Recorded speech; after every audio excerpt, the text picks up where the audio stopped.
Shalom, saya Pendeta Agnes Samiani yang melayani di Resort GK Tabalong akan memimpin kita dalam pemberitaan firman Tuhan pada hari ini, Selasa 14 Desember 2021.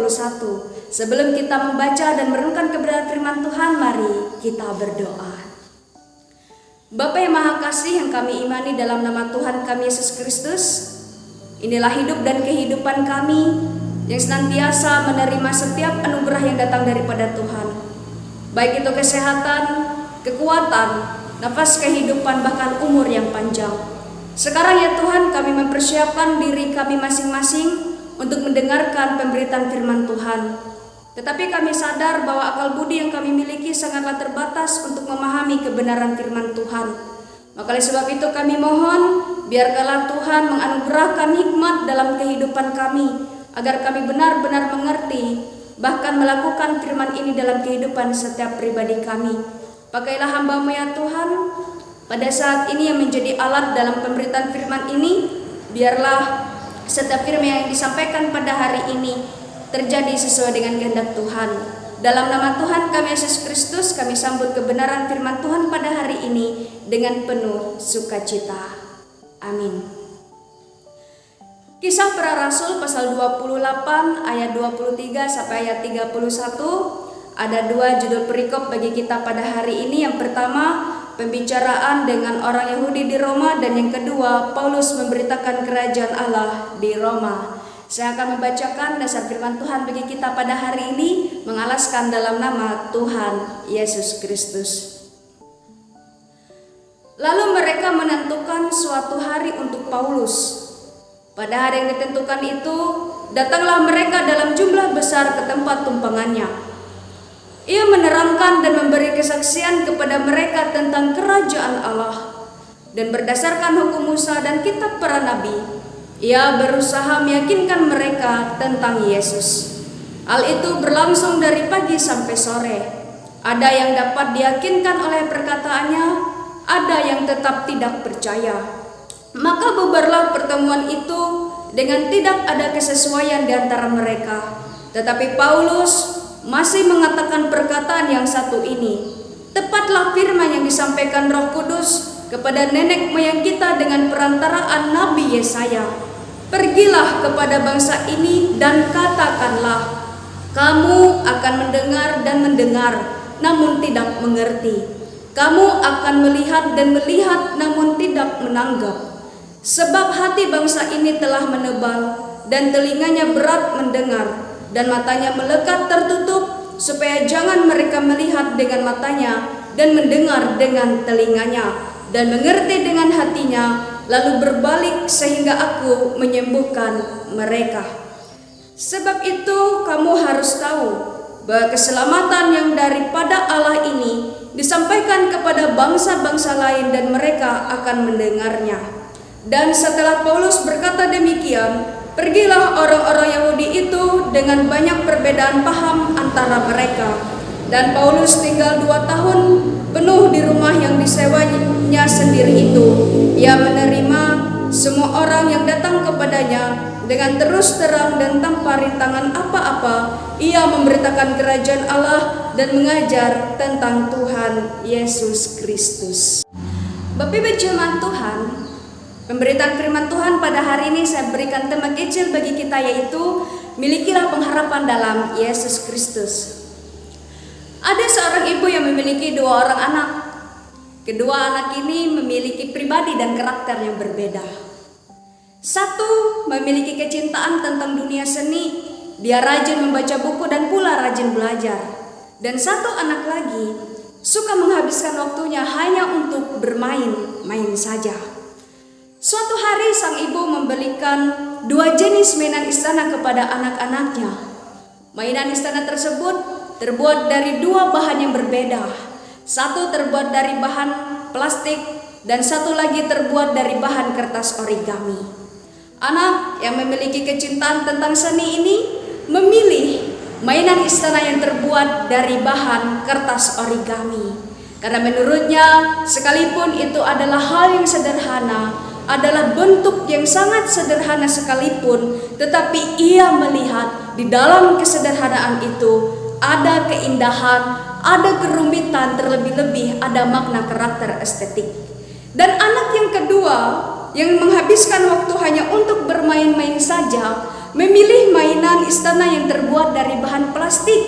Karena menurutnya, mainan yang terbuat dari bahan plastik itu adalah sesuatu hal yang mewah, sesuatu hal yang megah, tetapi tidak memiliki makna dan esensi apapun.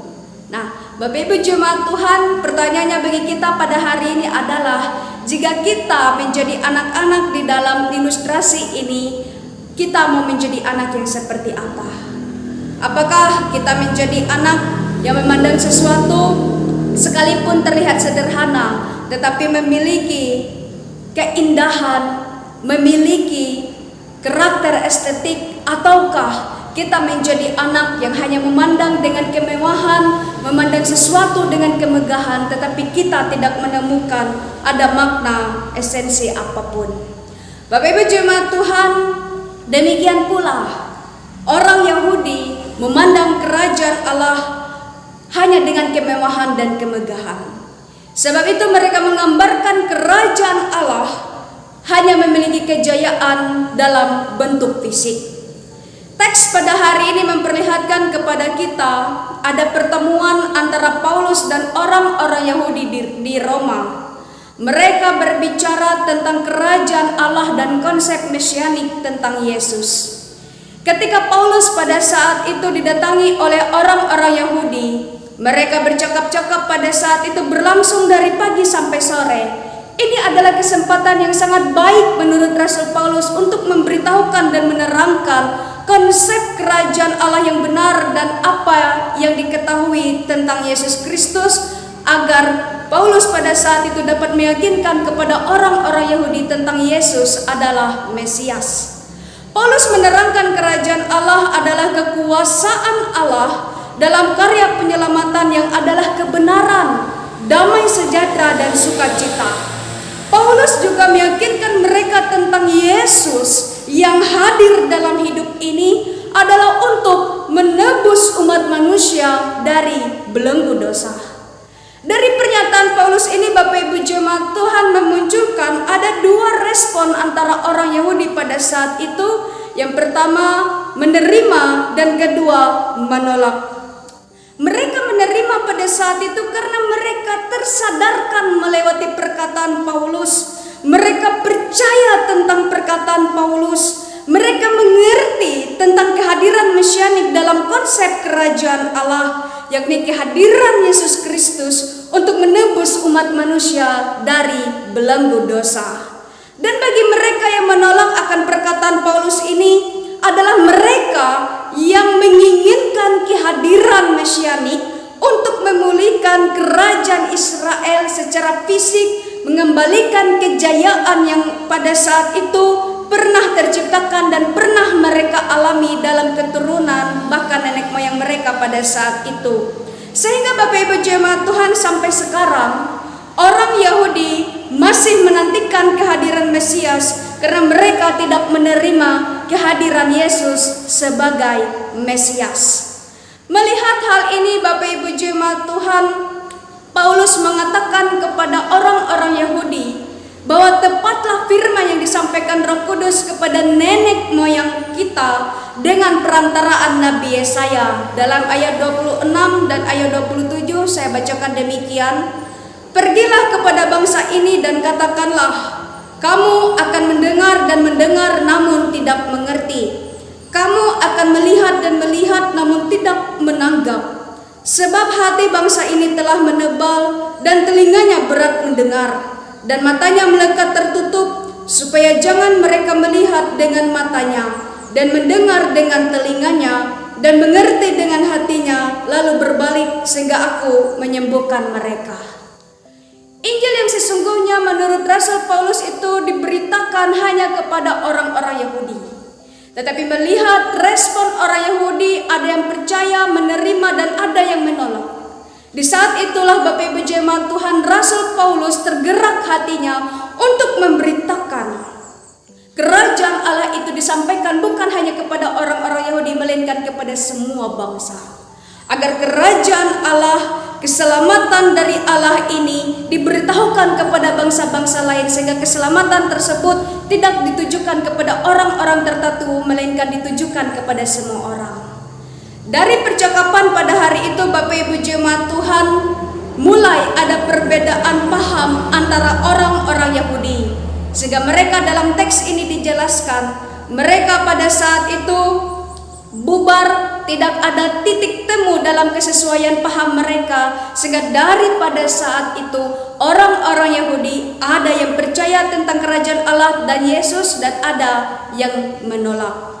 Bapak Ibu jemaat Tuhan yang diberkati dalam nama Tuhan kita Yesus Kristus, pada hari ini ada dua relevansi yang saya angkat bagi kita. Yang pertama, saya ingin mengajak dan rindu mengajak kita sekalian untuk milikilah pengharapan dalam Yesus Kristus.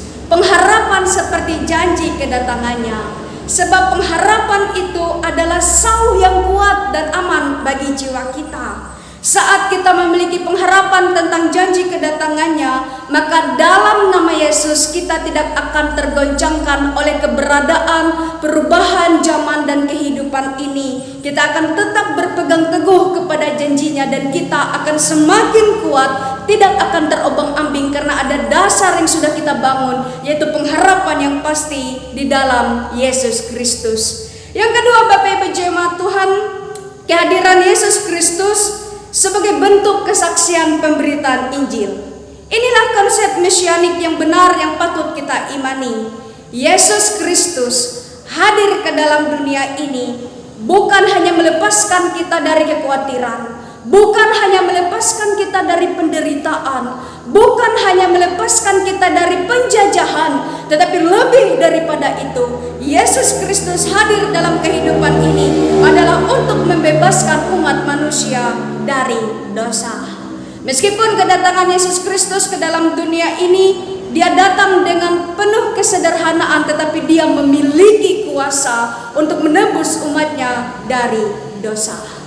Bapak Ibu jemaat Tuhan, saat kita memberitakan Injil, artinya kita memberitakan tentang Yesus Kristus. Saat kita memberitakan tentang Yesus Kristus, artinya kita memberitakan sukacita bagi dunia, bahwa ada keselamatan yang Tuhan berikan bagi dunia ini. Dan biarkanlah melewati perkataan kita, melewati perbuatan kita, kiranya Roh Kudus menolong kita untuk memberitakan kabar sukacita ini bagi dunia. Tuhan Yesus menolong dan memampukan kita, sehingga kita dalam kehidupan ini tetap semangat, tetap memiliki gairah yang kuat untuk menyebarkan kabar sukacita ini bagi dunia. Sekalipun dalam mengabarkan Injil dalam kehidupan ini ada begitu banyak tantangan, ada begitu banyak halangan, ada begitu banyak penderitaan yang harus kita alami, tapi percayalah, kita tidak pernah berjalan sendiri, sebab Tuhan menuntun kita dengan penuh kasih setianya.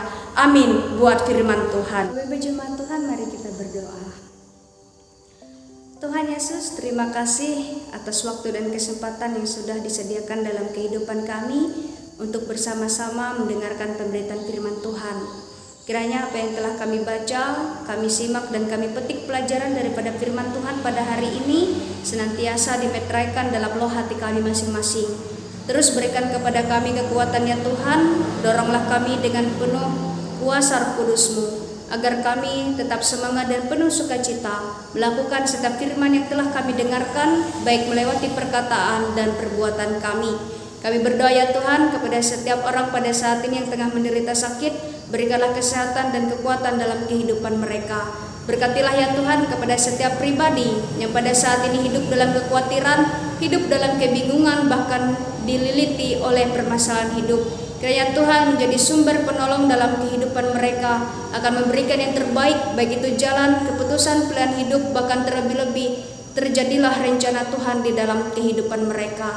Demikian juga ya Tuhan, kami berdoa dalam setiap upaya pemberitaan firman Tuhan dalam kehidupan ini, biarkanlah Tuhan terus memberkati kami yang melaksanakan pemberitaan firman Tuhan di kehidupan ini, agar setiap firman yang diberitakan boleh menyadarkan bahkan menguatkan kami sekalian bahwa Tuhan Yesus Kristus sungguh ada dan hidup dalam kehidupan dan hati kami masing-masing. Inilah doa dan permohonan dan ucapan syukur kami yang kami alaskan dalam nama Tuhan kami Yesus Kristus, Juru Selamat kami yang hidup. Amin.